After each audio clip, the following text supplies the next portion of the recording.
Winning cures everything. Now for your hosts, Gary and Chris.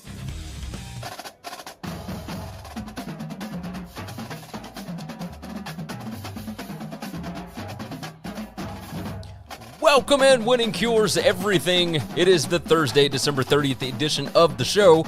I'm your host, Gary Seegers. You can follow me on Twitter at GaryWCE. Chris is feeling a little under the weather today, so we are going to knock out some bowl games. I'm going to dive through, let's say 6. I'm going to go on and give the playoff games just in case Chris is still feeling bad tomorrow. But if he's not, obviously we will get his opinion on those games as well. And then we are going to try it again and see for the Friday show if we can get his Saturday, January 1st predictions. If not, obviously I will be right back here knocking this thing out. You can always find me on the BetUS College Football Show. And of course, we dive into much further detail on that show. Into all of these bowl games, the numbers behind them, et cetera, which direction the professional handicapper, the analysts, and myself, Joe Schmo, the stooge, would lean. So I'm going to tell you which direction I'm going on it. But again, BetUS College Football Show, there is a link in the description. You can go find more information there by clicking that link in the description. So the show, of course, brought to you every single time out by BetUS. It is America's premier online sportsbook. You can find more at BetUS.com. They are where the game begins. So go and check out BetUS.com. Again, another link in the description. Go ahead and click that bad boy, and they will get you taken care of. Lots of bonuses and whatnot this time of year. So let's go ahead and dive into the Thursday 12:30 by 12:30 December 30th games, and we are going to start off with the first game on the docket, and I don't have my times. Yes, I do. All right. So let's start off with the Duke's Mayo Bowl. North Carolina facing off against South Carolina, and there are not a lot of things that point to the side of South Carolina. Jason Brown, the quarterback that led them, to bowl eligibility late in the season, he is transferring, so it doesn't appear that he is going to be playing in this game. Definitely not a good thing.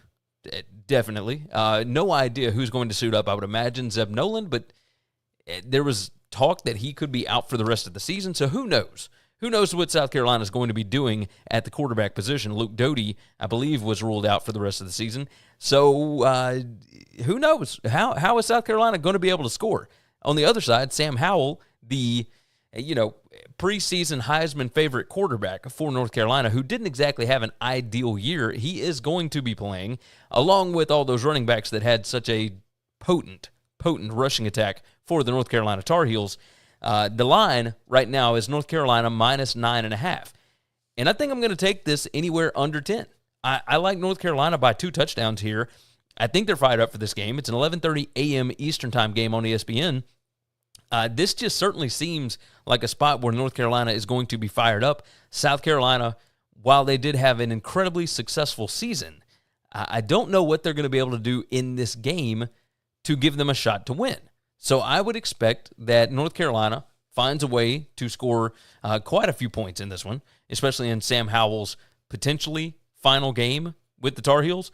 Mac Brown has a way of getting his boys up for bowl games. The bowl gifts on this, by the way, we do this for every one of the bowl games. A Hypervolt Go massager. I don't know about giving the college kids massagers, but either way, a shopping experience at Belk's South Park flagship store. Now, it doesn't have a total there, but you get to go shopping at Belk's, and Belk's has got all kind of stuff. It's a fun department store. You got shoes, and you got clothes, and you got all kind of trinkets and toys and whatever else. So, so in Charlotte, they are getting to go shopping, and I guess that's good, I suppose. So that's not the worst bowl gifts that I have seen, but either way, I do like North Carolina to be able to cover the 9.5 there. Again, this is just pick 'em. If you want my official plays, head over to the BetUS College Football Show, and we will go further in depth there. But this is the way that I'm leaning here, is North Carolina minus 9.5. Now we move on to 3 p.m. Eastern Time, and this would be the Music City Bowl. Tennessee favored by 6 over Purdue. Let's go ahead and get the bowl gifts out of the way. So these are the ones that really drive me insane. This is at Nissan Stadium. It's Titan Stadium in Nashville. This is a gift suite. Really, a gift suite. This is what they get. And it's a bunch of different stuff, probably gift cards and different doodads, a jacket from the bowl, et cetera, et cetera. I hate the gift suite. I really do. Just give them some good things if they're going to come play in your bowl game. Purdue will be out. George Karlaftis and David Bell, among maybe a couple of others, but who knows. Tennessee, Tyon Evans is transferring. He did not play much down the stretch, was dealing with an injury. Cade Mays, I believe, was just recently announced that he will not be playing in this game either, the offensive lineman. This just seems like too many points. This line opened up Purdue as a 3-point favorite. It switched all the way back to Tennessee as a 6-point favorite. That's a 9-point swing. Now, we have seen this with Western Michigan and Nevada. The difference is that Nevada was losing almost their entire coaching staff, their NFL-caliber quarterback, a bunch of receivers, just a bunch of dudes, right? So it made sense that Western Michigan would then be favored, and they did. They stomped Nevada for sure. Purdue, they're not really losing anybody other than those two key guys, and you've still got your quarterback, Aiden O'Connell. You've still got a bunch of other people. I kind of like Purdue in this spot. Purdue +6 seems like, now we have seen Purdue in the Music City Bowl before, and Auburn beat them to a pulp just a few years ago. Gus Malzahn had fired his offensive coordinator. He took over the play calling, and there was just a lot that went the direction of Auburn there. But I kind of like Purdue to cover the 6 here. I think it's going to be a tighter ball game than most would realize. Purdue has been really good this year, really good. And one thing that they are certainly good at is throwing the football, and Tennessee is not very good at defending it. So I would expect that Purdue keeps this game close. It might even win the game outright, but Purdue +6 looks like a pretty good line to me. So that will move us to the 7 p.m. Eastern Time game, the Peach Bowl on December 30th. It is Pitt taking on Michigan State, and the Spartans are a 2.5-point favorite here. Interesting that the line has shifted like this because Pitt was favored early on when Kenny Pickett was still supposed to play. Now he has opted out. The NFL running back Kenneth Walker III for Michigan State has opted out. But Michigan State has other options here. Jalen Naylor, the wide receiver, it appears that he is going to be back and playing. And I kind of like Michigan State here, minus the 2.5. Michigan State's pass defense is their biggest weakness. And if Kenny Pickett was playing, obviously that changes things. But without Pickett, the backup quarterback, I think, only has 20 passes on the year, none in critical times. Pickett has been the guy, and he's been the guy for what seems like a decade at this point. So, with that said, I kind of like Michigan State. I don't think that Kenneth Walker III was the only viable rushing option that they had, and Peyton Thorne at quarterback, I think he's going to be able to get some protection. I don't expect them to score a lot on Pitt, but I do think that Michigan State wins the game because I don't think that there's going to be a lot of scoring in this game. Pat Narduzzi, with a quarterback that he doesn't trust, I expect a lot of running. From Pitt's side, I expect the same from Michigan State. I think this is going to be a low-scoring game, and in a low-scoring game like this, typically I would go with the underdog, but I'm going to go with the more proven quarterback and more weapons. So give me Michigan State to cover the 2.5. The bowl gifts on this, by the way, it's at Mercedes-Benz Stadium in Atlanta. $400 MasterCard gift card by University Fan Cards. Kind of like that. Always like the gift cards with an actual total on it. Fossil Watch, a commemorative football. Now, the commemorative football makes sense. It's a Peach Bowl football, of course. You know, you get the bowl game football, whatever. It's much better than whatever these autograph footballs were that they were talking about in some of these other bowl games. But either way, a Fossil Watch, very nice. Very nice. I could get down with that. And the $400 gift card is always fun. You can spend it anywhere. I mean, a MasterCard gift card. They take MasterCard everywhere. So definitely good with that. The Peach Bowl should be somewhat entertaining, even if it is low scoring. But also, I mean, you never know what's going to happen with turnovers, et cetera. So I wouldn't expect anything too crazy out of two defensive-minded head coaches here with Pat Narduzzi and Mel Tucker. But I would expect a lot of running the football. Go with what you know. Go with what you trust. And that is the way that I would imagine this game goes. Next on the board, the last Thursday game, 10:30 p.m. Eastern Time, we have got the Las Vegas Bowl with Wisconsin as a 6-point favorite over Arizona State. I'll go ahead and tell you this is at Allegiant Stadium in Las Vegas, so of course, obviously, good to see more football being played in Las Vegas. Allegiant Stadium is awesome. It is absolutely awesome. So that should be a lot of fun, but they are giving them a gift suite. This is SRS distribution. I would expect them to up the ante a little bit as they go along because I believe the SEC is moving into this game very, very soon. But a gift suite. You guys know how much I hate gift suites. It's just so stupid. Like, tell us what you're giving the guys. Come on. Give them something good. Give them something good. Arizona State is going to be without their top 2 running backs. Other than that, I don't see a lot of guys that are opting out for them. Wisconsin, kind of the same. I think Wisconsin wants to close out the year on a high mark here. Arizona State, I think it feels like they just want the year to be done with. I think that's the biggest thing. Wisconsin underwhelmed everybody this season. A lot of people expected them to win the Big Ten West, and getting trounced by Minnesota, not exactly great. Not exactly what you would have expected out of the Badgers this season. Paul Chryst, I think, wants Graham Mertz and that rushing attack to use this basically as a primer for 2022. Who knows what to expect out of Arizona State at this point? They still have multiple on-field coaches that are suspended for quite some time. Administrative leave, I believe, is what they call it.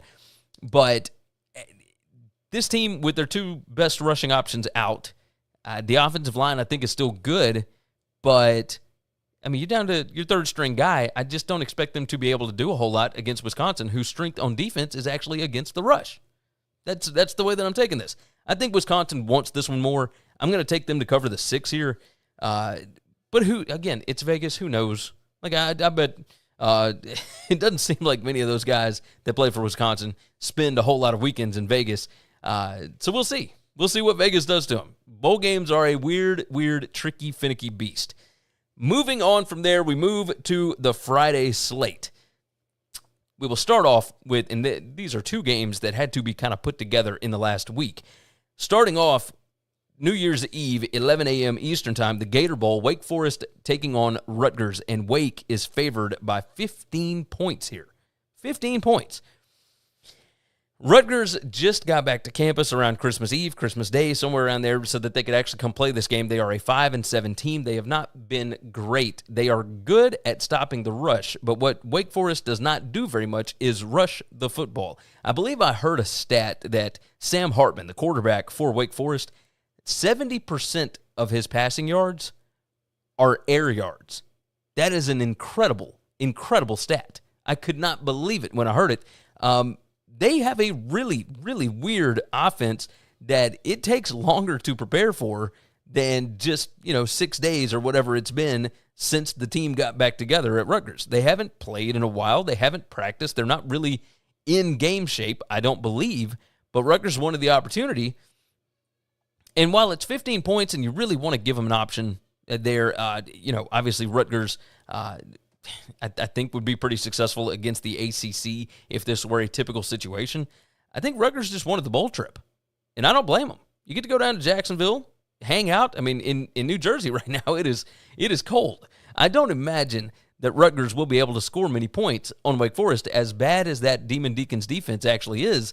I think Wake Forest is going to be able to put up quite a bit of points on Rutgers. I think they want to close out the season the right way. They lost in the ACC championship game in a fashion that was not exactly what they wanted it to be, playing against Pitt in a championship game. So I look for the offense to come back out, score a bunch of points here. I'm going to take Wake Forest to cover the 15. I know it's a lot of points, but I think Sam Hartman wants to go out on a big note. And Dave Clawson in that offense, they should be able to be cooking, especially against Rutgers. Greg Schiano, a defensive guy, yes, and they have been good with their front 7 stopping the rush.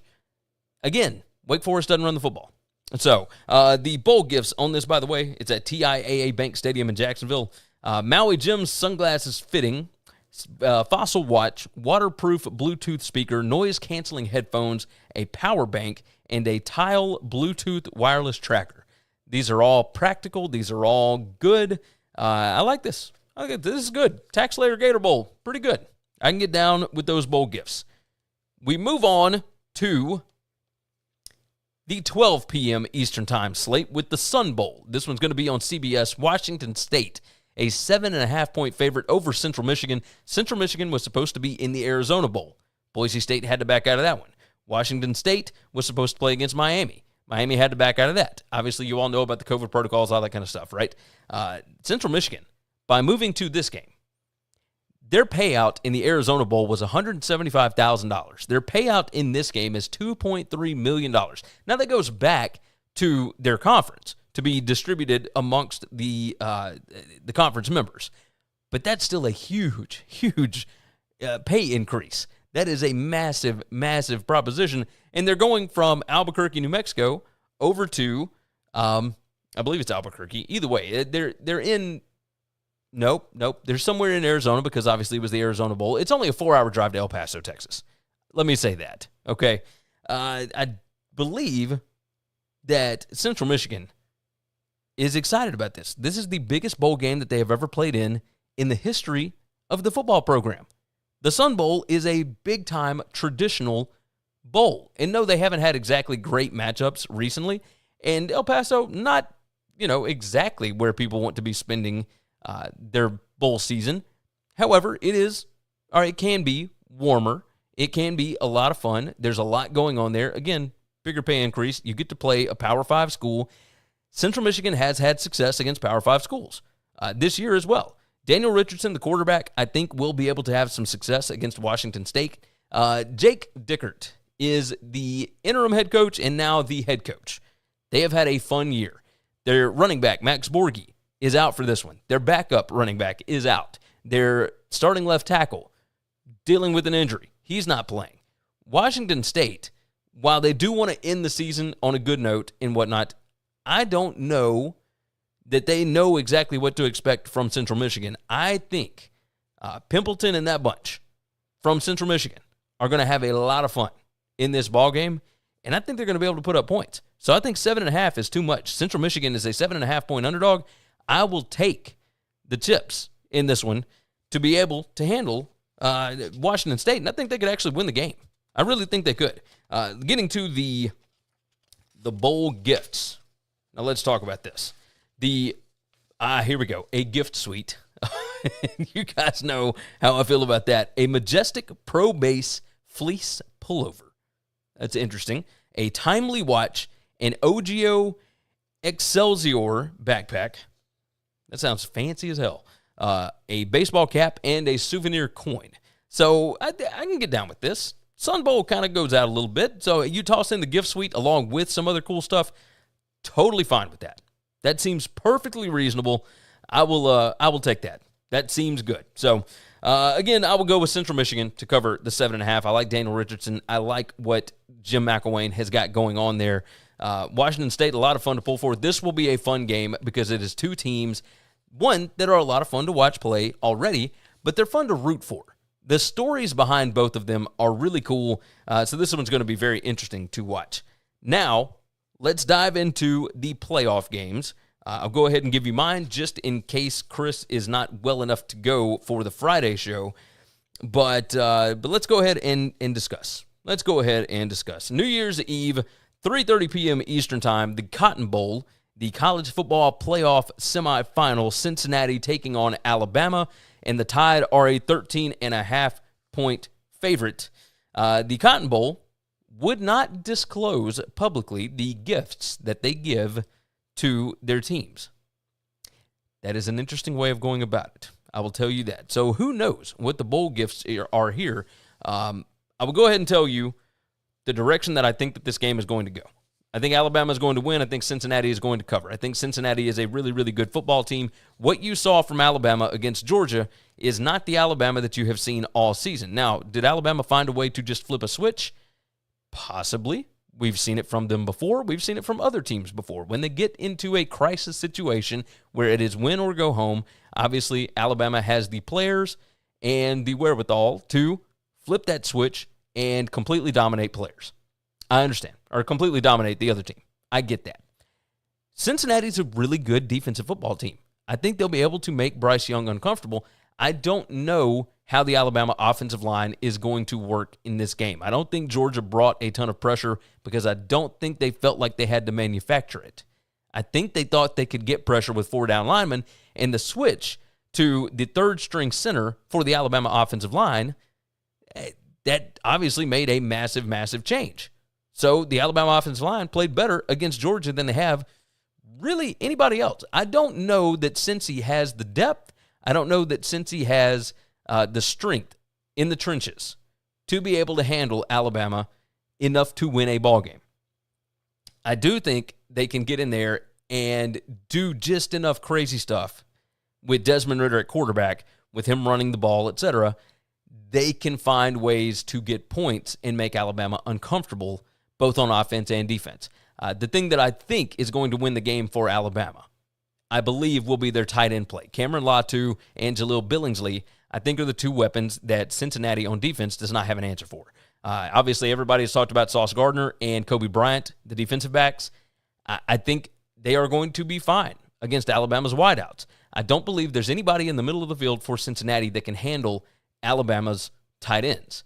And, of course, if you back off of the line of scrimmage, you give Brian Robinson the ball, they'll find a way to at least get some rushing yards. They're not going to be super successful because they haven't been all season. They're not a very good rushing offense. If you can just go look at the numbers. They hadn't been great.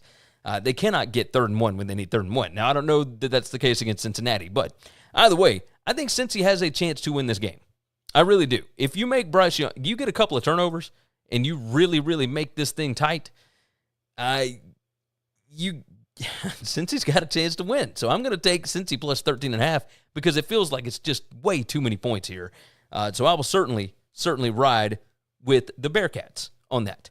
Now, we will close out today's shortened show with the Orange Bowl. Now, this one is at 7:30 p.m. Eastern Time on New Year's Eve, and it is, of course, in Miami, Florida. It is a college football playoff semifinal game. Georgia taking on Michigan. Georgia, the lower-ranked team, but is favored by 7.5 here. The gifts for this game. It's in Hard Rock Stadium in Miami Gardens. There is a gift suite, a Torno watch, and a commemorative football. Now, the gift suite, I would imagine, on this is pretty awesome. You guys know I don't like gift suites, but when you pair it with something cool, like a watch or whatever else, totally fine. Makes perfect sense to me. So, with that said, let's talk about the actual game. I think that there is a world in which Michigan can actually throw the ball to win this ball game. And I know that sounds crazy, but Georgia has not faced a lot of really good passing attacks, and when you did see him face off against a pretty good quarterback in Bryce Young, he ate him alive. I don't expect Cade McNamara to be able to do the same things that Bryce Young did. However, we are talking about one of the best offensive lines in college football, and it was voted the Joe Moore Award winner. That's the best offensive line in football. That's what Michigan has going for it. I don't think that Jim Harbaugh and Josh Gaddis are going to be egotistical enough to just ram their heads against the wall over and over and over again. You cannot solely depend on the rushing attack against Georgia's defensive line. You can't do it. You're not going to be able to score. However, you can throw the ball a little bit, get some of those linebackers, Nakobe Dean, etc., to back off the line of scrimmage enough to open up a few holes here and there. If you can get your running backs out in the flat, if you can get them in space, then yeah, you can use them that way as well. I think Cade McNamara could have a pretty big day, statistically, and you won't even see it coming. That's how I think that this thing could go. I still think Stetson Bennett is good enough against Michigan to be able to get Georgia a win here. But I think it's going to be tight. I think this looks like a tight ball game. I think the total on it is 45-46. With a low total like that, I mean, you're talking about a 24-21 type of ball game. That sounds right to me. That sounds right. And these two teams may not even get into the 20s. I think both of their head coaches, Jim Harbaugh and Kirby Smart, would be perfectly fine with a 17-14 ball game. I think that's what they strive for. I think that's what these teams are built for.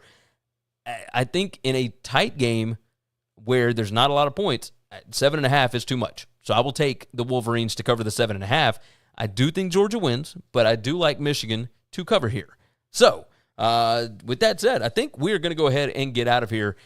Hopefully, Chris will feel better tomorrow. This is a weird Thursday show. I am just back from visiting my in-laws. Hopefully, everybody has had a fun week, etc.